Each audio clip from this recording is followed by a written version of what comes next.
कार्यालयातनं पक्षाच्या कार्यालयातनं अर्थात राष्ट्रवादीच्या कार्यालयातनं सुरू असायच्या अशी देखील आता माहिती सुरू आहे। ज्या रुपाली चाकणकर आहे त्या पक्षीय कार्यालयात सुनावणी घ्यायची ते देखील पुण्यातच फक्त एक लक्षात घ्या। आज महामहिम राज्यपाल महोदयांची जी महाविकास आघाडीच्या सर्व महिला नेत्यांच्या वतीने भेट घेतली गेली, या भेटीमध्ये चाकणकर हा विषय म्हणजे असं काही व्यक्तिगत पातळीवर जायचं कारण नाही आणि एवढा छोटा विषय घेऊन इथे येण्याचं पण काही कारण नाही। जे मुद्दे आम्ही आज इथे चर्चेला मांडलेले होते ते सगळ्यात महत्त्वाचा पहिला मुद्दा की हगवणे केसमध्ये खूप सारा राजकीय हस्तक्षेप आहे। हगवणे केसमधले ज्या जालिंदर सुपेकरांचं नाव आम्ही वारंवार घेत होतो आणि ज्यांचं डिमोशन झालं, त्या जालिंदर सुपेकरांचे सख्खे मेहुणे शशिकांत चव्हाण हे खडक पोलीस स्टेशनला PI आहेत। शशिकांत चव्हाण यांच्याकडेच हगवणे ज्या चोंदेंच्या थार गाडीतनं गेले होते त्या चोंदेंच्या 2 मुलींच्या सुनांच्या केसेस होत्या। याच शशिकांत चव्हाण यांची अरबो खरबोची वेगवेगळ्या बिल्डर साइट्स पुण्यामध्ये चालू आहेत।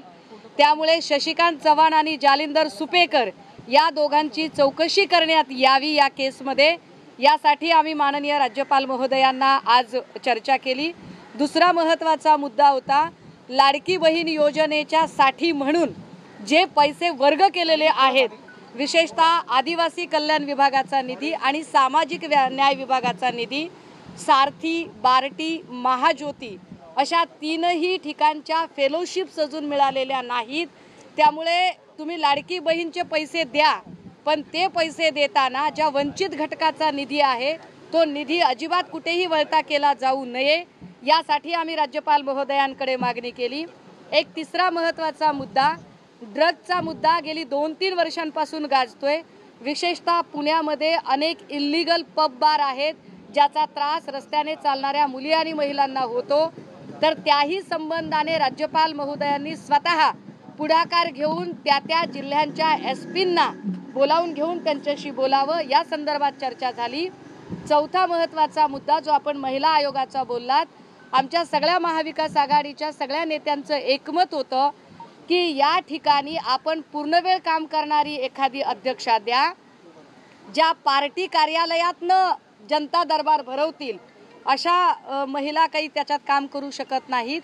विशेषतः ज्यांना कायद्याचा परिघ माहीत आहे अशा महिला असाव्यात त्या, कारण ज्या आत्ता विद्यमान अध्यक्षा आहेत त्या कुठल्याही कायद्याची पदवी घेतलेल्या किंवा कायद्याचा अभ्यास केलेला नाहीत, त्यामुळे त्यांना कायदा कळत नाही।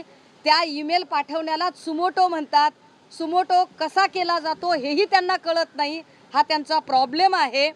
गेल्या 6 महिन्यामध्ये महिला आयोगाची इतर सदस्यांची पदं भरलेली नाहीत, त्याही संदर्भाने त्यांच्याशी आत्ता आम्ही चर्चा केलेली आहे। महत्त्वाचं म्हणजे गेल्या 5 महिन्यांमध्ये महाराष्ट्रातनं ज्या अनेक मुली आणि महिला, तब्बल ती 4 लाखांची संख्या आहे, 5 महिन्यातली 13,533 इतकी संख्या आहे आणि गेल्या 4 वर्षातली तब्बल 5 लाखांची संख्या आहे। पूर्ण देशभरातली 13 लाखाची संख्या आहे ज्या महिला आणि मुली बेपत्ता होत आहेत आणि त्या संदर्भाने महिला आयोग किंवा पोलीस काहीही करू शकत नाहीत। सो या ज्या मिसिंग बायका आहेत यांच्या संबंधाने राज्य शासनाने पुढाकार घेऊन काही वेगळी मोहीम करता येईल का, या संबंधाने आता आम्ही राज्यपाल महोदयांशी चर्चा केली आणि मला आनंद आहे की पक्षीय राजकारणाच्या पलीकडे जाऊन राज्यपाल महोदयांनी अतिशय चांगला वेळ देत आमच्या सगळ्यांचं म्हणणं ऐकून घेतलं आणि आम्हा सगळ्यांना आश्वस्त करत ड्रग्जचा मुद्दा असेल, महिला आयोगाचा असेल, त्यांनी तिथल्या तिथे ते सगळं ऐकून घेत त्याच्यावर की आम्ही महिला आयोगाला बोलवून त्यांना आम्ही प्रश्न विचारू, त्यांना आम्ही जाब विचारू किंवा ड्रग्जच्या मुद्द्यावर नो ड्रग्ज ही मोहीम चालवली जाते तर त्यावर आपण आम्हाला कधीही कळवा, आम्ही त्यात काम करायला तयार आहोत असंही राज्यपाल महोदयांनी सांगितलं। मला वाटतं ही आमच्यासाठी म्हणजे विरोधकांच्यासाठी ही आश्वासक बाब आहे। मागच्या राज्यपाल महोदयांच्या तुलनेत या राज्यपाल महोदयांचा हा निपक्षपाती दृष्टिकोन आम्हाला जास्त भावणारा होता। एक तर ते असं आहे की रुपाली चाकणकर म्हणतात की माझ्यावर टीका केल्यावर प्रसिद्धी मिळते, त्यामुळे ते कदाचित राजभवनावर गेले। कोण आहेत चाकणकर? कोण आहेत चाकणकर? रश्मिका मंदाना आहेत का चाकणकर स्मृती इराणी आहेत चाकणकर आहेत कोण, म्हणजे कोणत्या क्षेत्रातल्या सुप्रीमो आहेत? राजकारणातल्या, बॉलिवूडमधल्या, प्रशासनातल्या? कोण आहेत चाकणकर की त्यांच्यावर बोलल्यावर प्रसिद्धी वगैरे मिळते? मला वाटतं काही लोकांना फारच मोठे गैरसमज असतात. त्यांनी या अंधश्रद्धेतनं जितक्या लवकर शक्य होईल तितक्या लवकर बाहेर यावं. त्यांच्यासाठी तत्परतेने पुढे आलेले त्यांचे लाडके भाऊ सुनील तटकरे साहेब यांनाही माझी विनंती असेल की तटकरे साहेब, तुम्ही तुमच्या लाडक्या बहिणीला या अंधश्रद्धेतनं बाहेर काढा. त्यांच्या बोलण्याने किंवा त्यांच्यावर न बोलण्याने आम्हाला काही घेणं देणं नाही. मी तर म्हटलं ना की चाकणकर हा अत्यंत छोटा विषय आहे. आम्ही ज्या विषयांना डिस्कस केलं, लाडकी बहीण योजना, ड्रग्जचा मुद्दा, महिला बेपत्ता झाल्यात, महिला सुरक्षा आणि सगळ्यात महत्त्वाचं की हगवणे केस ही CIDकडे वर्ग करण्यात यावी आणि जालिंदर सुपेकर आणि खडक पोलीस स्टेशनचे त्यांचे सख्खे मेव्हणे शशिकांत सुपेकर यांच्या बेहिशोबी मालमत्तेची चौकशी व्हावी. पहिल्यांदा प्रश्न समोर येतो आहे. 843 ज्या महिला होत्या, ऊस कामगार महिला, त्यांच्या गर्भपिशव्या काढाव्या लागल्या त्यांना, कारण त्यांना ज्या प्रकारे शारीरिक स्थिती असते महिलांची, काम करता येत नाही, अशा गोष्टींमुळे कुठेतरी गर्भपिशवी काढावी लागली. कसं पाहिजे या प्रकरणाकडे?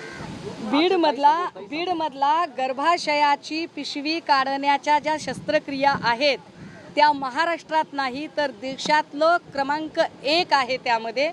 आणि यावर आम्ही सातत्याने आवाज उठवत राहतो, कारण बीडचा हा जो जिल्हा आहे हा ऊसतोड कामगारांचा पट्टा म्हणून ओळखला जातो आणि ऊसतोड कामगारांना दोघांचं मिळून एक कोयता असतो, स्त्री आणि पुरुष.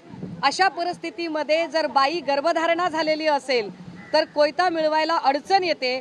त्यामुळे बाई मोकळी असली पाहिजे. या अर्थाने जी गर्भाशयाची पिशवी काढली जाते, एका अर्थाने तिचा मातृत्वाचा अधिकार नाकारणं या सगळ्या गरिबी आणि आर्थिक स्थितीमुळे हे वाईट आहे. दुर्दैव असं की याची जरा सुद्धा काय म्हणता येईल त्याला, एक थोडीशी जाणीव सुद्धा इथल्या आयोगाला नाही. दुसरा महत्त्वाचा मुद्दा की आज कुणीतरी काहीतरी बैठक नेमलेली होती, काहीतरी असं चाललेलं होतं. मला कळत नाहीये की त्यांना खरंच बैठक घ्यायचा अधिकार आहे का. मुळात राज्यपाला जर महिला आयोगाची नेमणूक महामहिम राज्यपाल महोदय करतात आणि राज्यपाल महोदयच त्यामध्ये काही फेरबदल करू शकतात, तर नीलम गोरे त्याची समीक्षा कशा करू शकतील?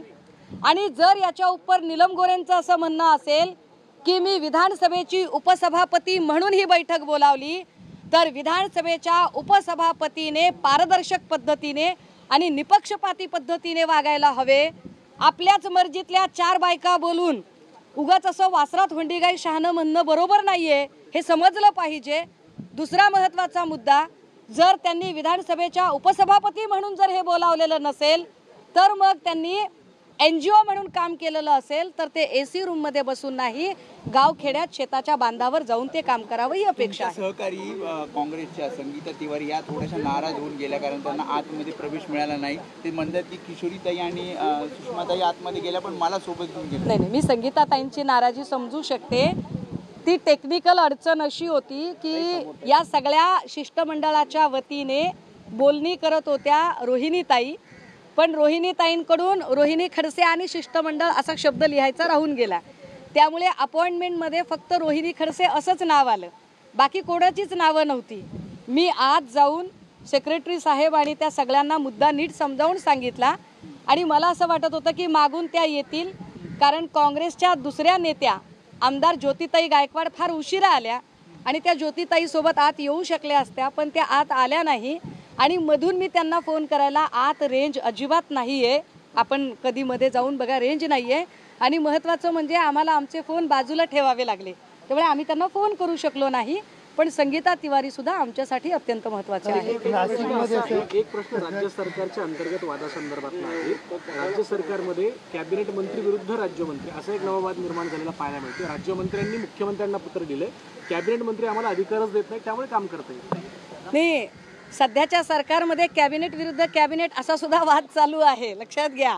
म्हणजे सामाजिक न्याय विभागाचे मंत्री स्वतः प्रेस घेऊन सांगतात की माझा निधी पळवला जातोय. दुसरीकडे कुणी सांगतं की इकडे गिरीश महाजनांचा हस्तक्षेप गरजेपेक्षा जास्त वाढतोय. आणि राज्यमंत्र्यांना तर बिचाऱ्यांना गुळाचा गणपतीच करून ठेवलेला आहे. त्यामुळे हे सरकार म्हणजे येड्याची जत्रा आणि पेड्याचा पाऊस असा कार्यक्रम आहे. मला वाटतं या सगळ्या संदर्भाने सन्माननीय देवेंद्रजींनी जो सगळा सत्ता केंद्री कारभार केलेला आहे, त्यातनं त्यांनी काही मार्ग काढावा आणि सगळीच सत्ता स्वतःकडे असू दे, थोड्या अगदी देवाचा प्रसाद म्हणून तरी इतरांना थोडं थोडं द्या, सब माल अंदर असा कार्यक्रम असू नये, एवढी साधी अपेक्षा आहे. ताई, एक दुसरा प्रश्न आहे की नाशिकमध्ये सुधाकर बडगुजर जे आहे जे नाराज आहेत त्यांच्याबरोबर काहीतरी 10 ते 12 कार्यकर्ते. गिरीश महाजन असं म्हणतात की संजय राऊतांमुळे अनेक जण नाशिकमध्ये नाराज होतात आणि नाही, मला नाही वाटत. मी सुधाकर बडगुजर यांना आधी बोलून घेईन आणि ते बोलल्यानंतर मी आपल्याकडे व्यक्त होईन. कारण जेवढी माझी माहिती आहे त्यानुसार सुधाकर बडगुजर हे सन्मान्य संजय राऊत साहेबांना फार मानतात. ते त्यांचे निकटवर्तीय म्हटलं तरी चालेल. आणि सुधाकर बडगुजर हे पक्षाचेही चांगले कार्यकर्ते आहेत. मध्ये त्यांच्यावर सलीम कुत्ताच्या पार्टीमध्ये जे त्यांचं फुटेज दिसलं त्यावरून फार चर्चा सुरू झाली होती. त्यावेळेला सगळ्यात आधी भूमिका घेऊन त्यांच्या बाजूने बोलण्यासाठी मी उभी होते. पण आत्ता नेमकी काय अडचण आहे ती मला माहीत नाही. त्यामुळे मी पहिल्यांदा बडगुजरजी यांच्याशी बोलून घेईल आणि मग निश्चितपणे आपल्याकडे ती प्रतिक्रिया देईल.